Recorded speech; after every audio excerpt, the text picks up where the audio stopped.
சக்குன்னு ஃபயரை வச்சுக்கிட்டு ஆமா. மேடி அந்த பிஜிஎம் உங்களுக்கு உங்களோட பிராண்டாவே மாறிடுச்சு. ஸோ அதோட வேடிக்கை என்னன்னா, ஹாரிஸ் ஜெயராஜ்க்கு என் பேர் மேடின்னு தெரியாது.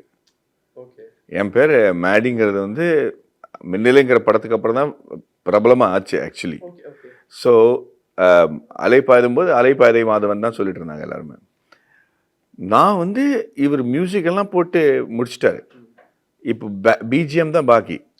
அந்த பிஜிஎம்ல இது வந்து மேடி மேடின்னு ஒரு சாங் போட்டிருக்காரு அவரு. சரி என்னன்னா ஏன் மேடி மேடின்னு போட்டாருன்னு, ஏன்னா இந்த ஸ்கூல்ல மேடுன்னு தான் கூப்பிடுவாங்க. மேட்ஸ் அப்படின்னு தான் கோலாப்பூர்ல கூட அப்படி தான் கூப்பிடுவாங்க. மேடின்னு ஏன் போட்டாருன்னு எனக்கு தெரியல. ஏன்னா அது வந்து கனடால நான் இருக்கும்போது அந்த பேரை வச்சு என்னை கூப்பிட்டுருப்பாங்க. எனக்கு தெரியாது உங்க பேர் மேடிங்க, நான் சும்மா போட்டு விட்டேன், ஏதோ கேட்டேன் அப்படின்னா, சரி நல்லா தான் இருக்கு விட்டுருவோம் அப்படின்ட்டு. அப்போ கூட நம்ம வந்து இது பெரிய இன்ட்ரடக்ஷன் ஆகும், இது வந்து மக்கள் நிறைய விஷயம் அது ஷூட் பண்ணும்போது கண்டிப்பா அது ஒரு பேசக்கூடிய ஒரு இன்ட்ரடக்ஷனா இருக்குங்கிறது நம்ம யோசிக்கவே இல்லைங்க. அதெல்லாம் ஒரு இன்ட்ரடக்ஷனா என்னன்னு கூட தெரியாத ஒரு ஆக்டர்னா